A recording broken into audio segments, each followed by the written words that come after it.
My name is Riley Harper. I am 33 years old. I live in a small apartment in Austin, Texas, with a view of old oak trees and a kitchen table I bought myself. Today is September 9th. It is also my birthday. I stand in my sister Kendra's living room.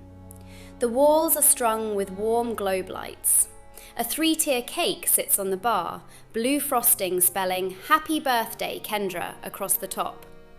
Guests laugh, clink glasses, and someone films the toast on a phone. I look at the gold place card beside the cake. It reads, "Tonight we celebrate the daughter who makes us proud every day, Kendra Harper." My mother, Denise, comes out of the kitchen. She puts a hand on Kendra's shoulder. She turns to the camera and says, "My two girls, but today is Kendra's day. She just got promoted to Senior Account Director. We are so proud." I stay quiet. I know Kendra lost her job at Whitlock 3 months ago. Denise does not know. Kendra told our mother she got promoted. I do not correct anyone. I set my wine glass down. There is no anger in my chest, no sadness either. Only a clear understanding settles in. This was never about me and Kendra. Kendra was cast in a role a long time ago. The director is standing in the kitchen, smiling, pretending everything is fine. I leave before dessert. No one asks me to stay. At the door, Aunt Joanne squeezes my hand. "You okay, honey?" "I'm fine, Aunt Joanne. If you need anything, call me." I walk to my car. The early September air in Austin is still warm, but night brings a light breeze. I roll the window down. At home, I open my laptop. A file is titled "My Birthday." 2 words I have never typed without Kendra's name attached. On the first empty line, I type Morgan Ellis. I leave the second line blank. I text Morgan, "September 28th at Cedar and Vine, my birthday. Will you come?" 3 minutes later, the reply comes, "I'll bring dessert." September 28th arrives. Cedar and Vine is not Whitlock's ballroom.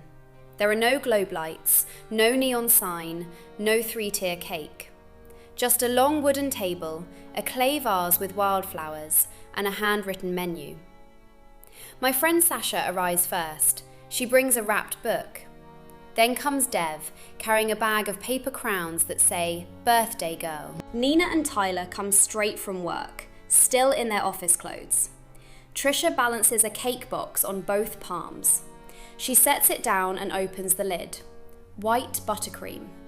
Across the top in blue piping, "Just Riley. Finally." I stare at those 3 words for 5 full seconds. My throat tightens. Trisha asks too much. I shake my head. It's exactly right. Na and Kevin show up together. Kevin already wears one of Dev's paper crowns. The room fills with noise. Chairs scrape, jackets pile on hooks. Someone orders the first bottle of red. 12 people. No photo booth, no DJ, no cocktail bar with someone's name in neon. Then the door opens one more time. Morgan Ellis steps inside. She holds a bottle of sparkling cider in one hand and a nervous half smile on her face. She scans the room like she isn't sure she belongs. I cross the floor and hug her. "Happy birthday, Riley. Thank you for coming. Thank you for inviting me." For the first time in 33 years, every person at my birthday party is here because they chose to be. Dinner is family style. Roast chicken, root vegetables, cornbread. The wine flows, the room gets louder. Then Lee stands up and taps her glass with a fork. "I have something to say." The table quiets.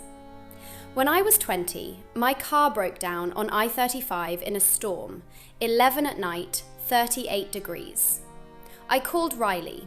She didn't ask questions. She drove 2 hours in the rain to pick me up. She turns to me. "That's who you are." And the fact it took 33 years for someone to throw you a party that's actually yours is a crime. The table erupts. Dev lifts his glass. Hear, hear. Nina goes next. She doesn't stand. She just talks from her seat. Riley remembered my son had strep last March. She showed up at my house with soup and a colouring book. Kevin says she covered my audit last year when my dad was in the hospital. Didn't tell anyone. Didn't want credit. Story after story. Small ones, quiet ones.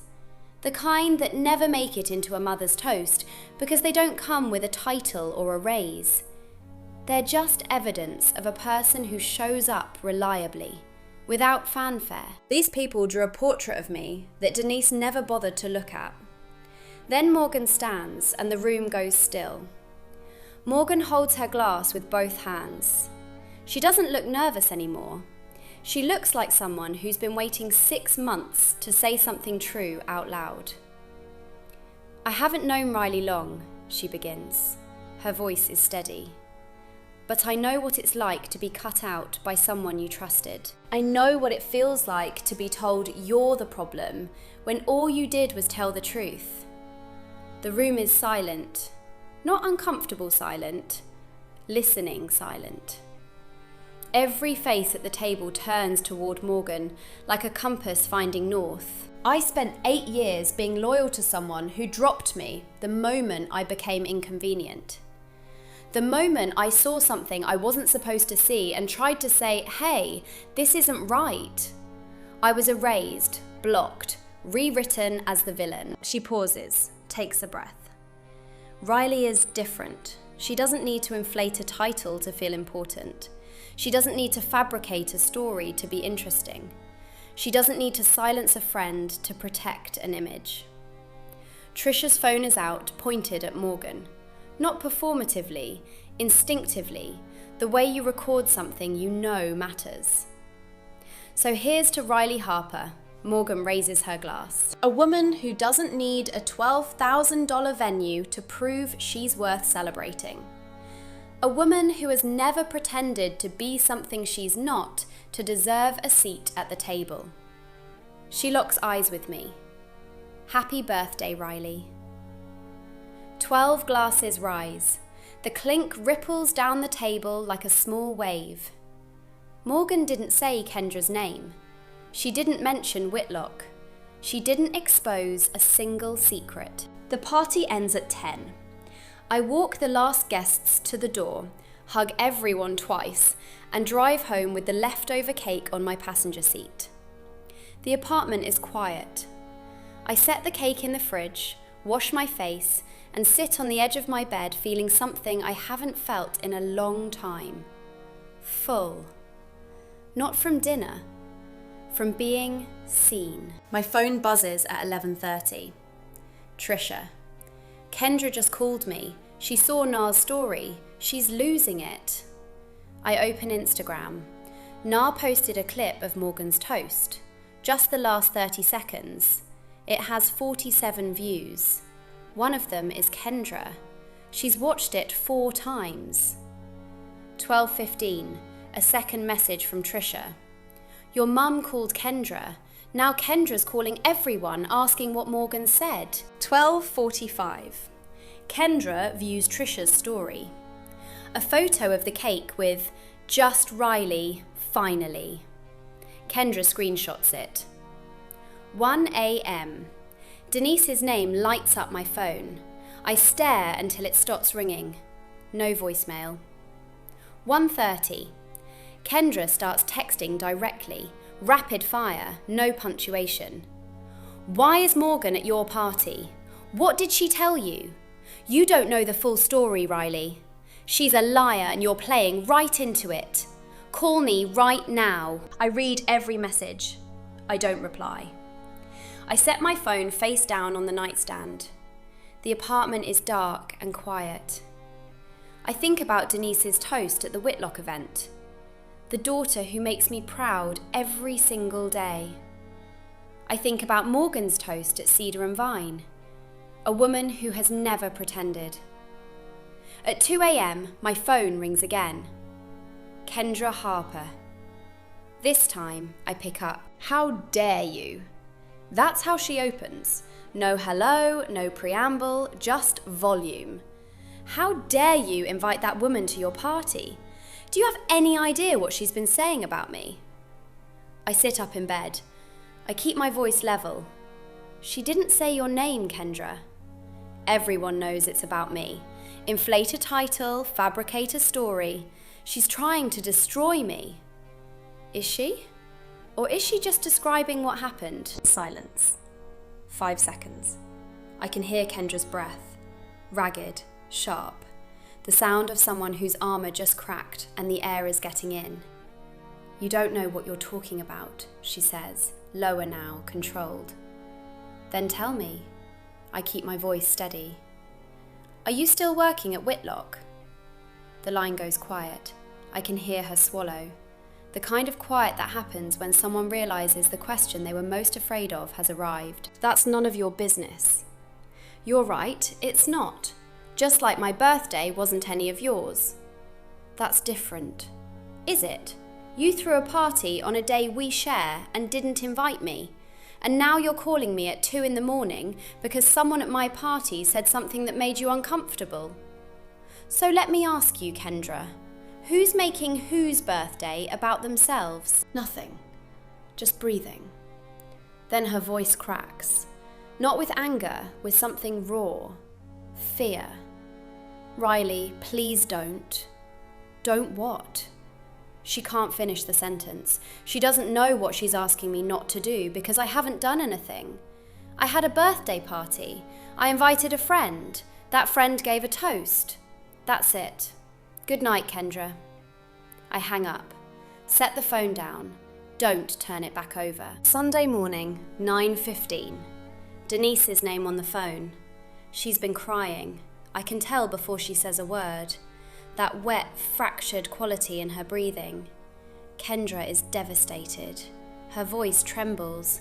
She hasn't stopped crying all night. How could you do this to your sister? What did I do, Mum? I had a birthday party. You invited that woman. You know Morgan is trying to hurt Kendra. Morgan is a guest at my party. Kendra had 60 guests at hers. I had 12. One of them bothered Kendra. That's the problem. The problem is you're trying to punish this family. I close my eyes, count to 3, open them. The problem is this family spent $12,000 on a party on my birthday and didn't think to include me. And when I said something, you told me I was being dramatic. I never said that. You said we can only afford one party. You told the family I was busy with work. You told Aunt Joanne I don't enjoy family events. You gave a toast to one daughter and forgot the other one was sitting at the table. I did not forget you, Riley. Then why didn't you say my name once? Just once. The crying stops. The line goes cold. When she speaks again, her voice has that tight, brittle quality. I can't talk to you when you're like this. You've never talked to me at all, Mum. That's the point. She hangs up. 10 minutes later, a text from Greg.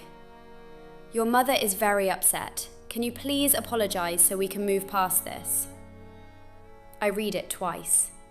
Then I put my phone in a drawer and go to make breakfast. Greg shows up that afternoon without calling first. He stands on the doorstep in his weekend jacket, hands in his pockets, looking at the welcome mat like it owes him an explanation. I let him in, pour 2 cups of coffee. We sit at the kitchen table. He doesn't start right away. He holds the mug with both hands and stares at the steam. Then I know we haven't been fair to you, sweetheart. Then why didn't you say anything at the party? On the phone? Ever? He runs his thumb along the rim of the cup. Because I was afraid your mother would. He stops, starts over. Because it was easier not to. Easier for who?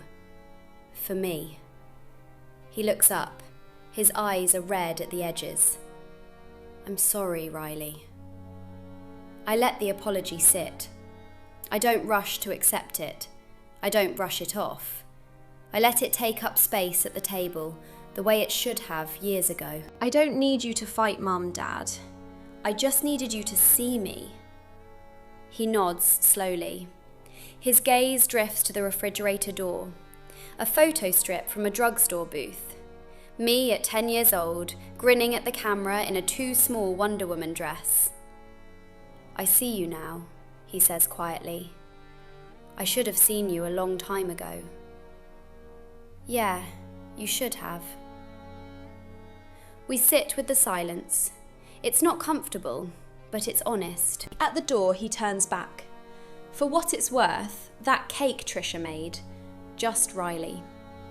That made me think about how many years I let it be just Kendra. He walks to his car. I close the door. I don't feel healed, but I feel heard. And right now, that's enough. That night, I sit at my laptop and type the hardest message I've ever written. I open the family group chat. Denise, Greg, Kendra, Riley. I type, I love this family, but I'm done pretending that being overlooked is the same as being loved. I'm not asking for apologies. I'm telling you what I need going forward. I need to be treated like I exist. Not as Kendra's older sister, not as the one who's low-key or busy with work. As Riley. If that's too much, then we need space. This isn't a punishment. This is me choosing myself for the first time. I read it 4 times. Delete nothing. Hit send. The message sits in the chat, read by all 3 for 2 hours without a reply. My apartment is quiet. I make tea, watch the oak leaves change colour through my window. At 9, Sasha texts privately. I'm proud of you. 9:15, Nina, a single red heart. 9:30, Tyler, about time, cuz. At 11, Kendra replies in the group chat. This is so unfair. You're making me the villain when I haven't done anything wrong. I read her message. I don't reply.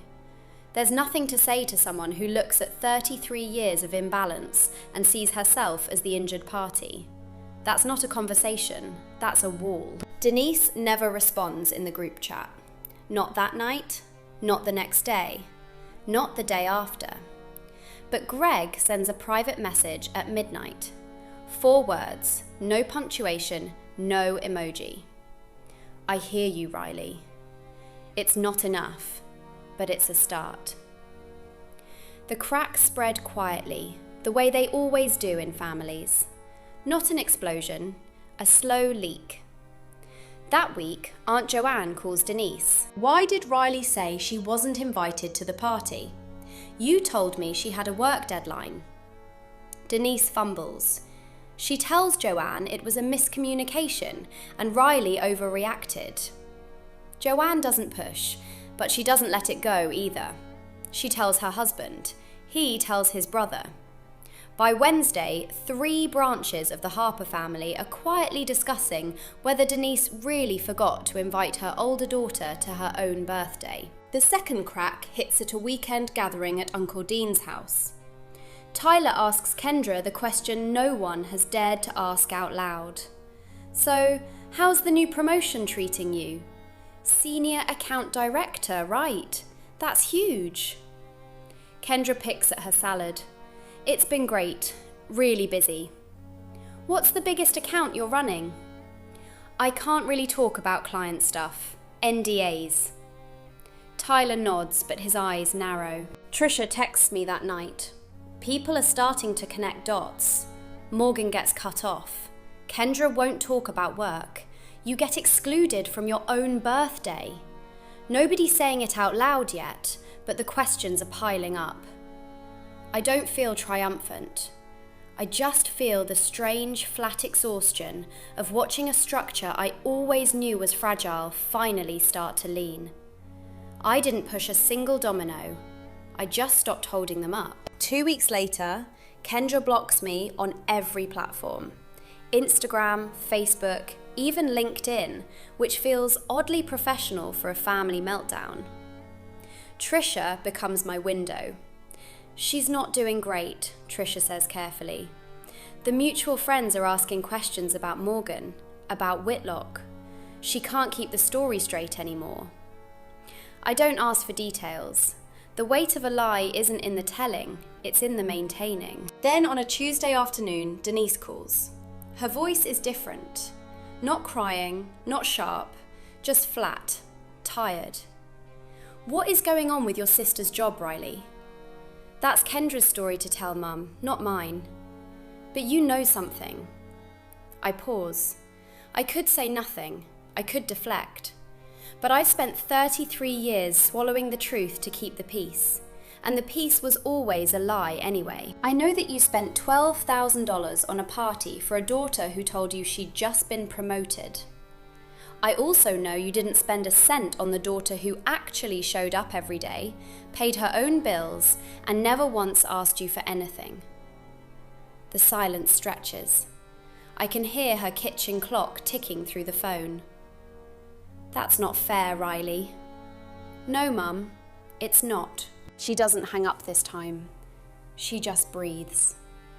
And in that breathing, I hear something I've never heard from Denise Harper before. Not guilt, not performance, not calculation. Just a woman sitting alone in her kitchen, realizing the story she told herself about her family doesn't match the one that's actually true. She says, "I'll call you later," and hangs up softly. No click, just a quiet fade. Morgan texts me on Thursday evening. 3 people from our friend group reached out this week. They said they're sorry for believing Kendra without asking me. I call her. How does it feel? Morgan laughs, short, dry. Honestly, I thought it would feel better. One of them, Melissa, said I should have asked you your side. And all I could think was, yeah, you should have 6 months ago, before I spent half a year wondering if I was the crazy one. Morgan texts me on Thursday evening. 3 people from our friend group reached out this week. They said they're sorry for believing Kendra without asking me. I call her. How does it feel? Morgan laughs, short, dry. Honestly, I thought it would feel better. One of them, Melissa, said I should have asked you your side. And all I could think was, yeah, you should have, 6 months ago, before I spent half a year wondering if I was the crazy one. You're not the crazy one. I know that now, but knowing it and feeling it are different timelines. We talk for an hour. Not about Kendra, not about Whitlock, about normal things. Her job, my job, a restaurant she tried last weekend. Before she hangs up, Morgan says Kendra called me yesterday. She didn't apologise. She asked if I'd told you about Whitlock. That was it. No, how are you? No, I'm sorry I lied about you to everyone we know. Just, did you tell Riley? What did you say? I said I didn't need to. The truth doesn't need a spokesperson. I smile at that. It's the first time in weeks a smile doesn't come laced with something bitter. The next morning, Morgan sends a photo. 2 coffee cups on a cafe table. Morning light through a window. Caption: first coffee date as actual friends, not just co-survivors of a Harper sister. I save the photo. Something is growing in the gap where my family used to be. Quieter, smaller, but real. And real is all I've ever wanted. November. The leaves outside my apartment window have turned the colour of old pennies. The air smells like wood smoke and cold rain. Things have changed. Not dramatically, not in the ways you'd see in a movie. Just quietly, the way real change happens. I talk to Denise less. Not zero, I'm not punishing her with silence. I just stopped filling the gaps she used to leave empty. She calls on Sundays still, but now the calls are shorter. She asks about work. She says that's nice when I tell her about a client case. She doesn't mention Kendra's promotion anymore. We both know why. Greg calls every Thursday evening. Short calls, 10 minutes, sometimes less. He asks about my week, tells me about the yard work, mentions a documentary he watched. He doesn't try to mediate for Denise anymore. He doesn't say, "Your mother is upset." He just talks to me like a father talking to his daughter. I realise this might be the first time he's done that without an agenda. Kendra hasn't spoken to me since the 2 a.m. call. She blocked me on everything. Trisha says Kendra finally told Denise the truth about Whitlock. That there was no promotion, that she'd been fired, that she'd spent 4 months pretending. According to Trisha, Denise didn't take it well. I don't feel vindicated. I thought I might. But there isn't a surge of satisfaction. There's just a dull ache for a sister I never really had. And a mother who is only now learning that the pedestal she built for one daughter left the other standing in the cold. I didn't burn any bridges. I just stopped crossing the ones that only went in one direction. And for the first time, the view from my side of the river looks okay. The call comes on a Wednesday. No special occasion, no holiday, just a random November afternoon. "I owe you an apology, Riley." I set down my pen. I've been doing quarterly reports at my kitchen table. The light is grey and even through the window. I say nothing. I wait. I don't know when I started making everything about Kendra. Her voice is different. Stripped of the usual production quality, the careful phrasing, the built-in defence. It sounds like a woman talking to herself and accidentally dialing someone else. I think I was so scared of losing her that I forgot I was losing you.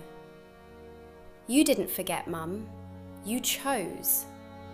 A sharp intake of breath, but she doesn't push back. She doesn't say that's not fair or I can't talk to you when you're like this. She just sits in it. "I know," she says, "and I'm sorry." The words land. I let them. I don't rush to say it's okay because it's not okay. Not yet. Maybe not for a long time. 33 years of being second doesn't dissolve in a single phone call, no matter how sincere. "Thank you for saying that," I tell her. "It doesn't fix 33 years, but it's a start." Denise cries quietly without the theatrical edge I'm used to. This isn't the crying she does to end arguments. This is the crying that comes when you finally hear yourself say something you've been avoiding. "I'm not going anywhere, Mum. That things have to be different. Actually different. Not I'll try harder different. Different." "I know." Then, softly, "Kendra told me about Whitlock last week. The real story." "I didn't know, Riley." "I know you didn't." "How long did you know?" "Long enough to know it wasn't mine to tell." She's quiet after that. When she hangs up, she says, "I love you, Riley." She says my name like she's learning it for the first time. Late November.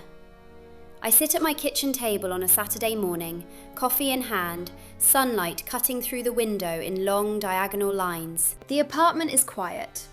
Not the heavy quiet of being left out, but the light quiet of choosing peace.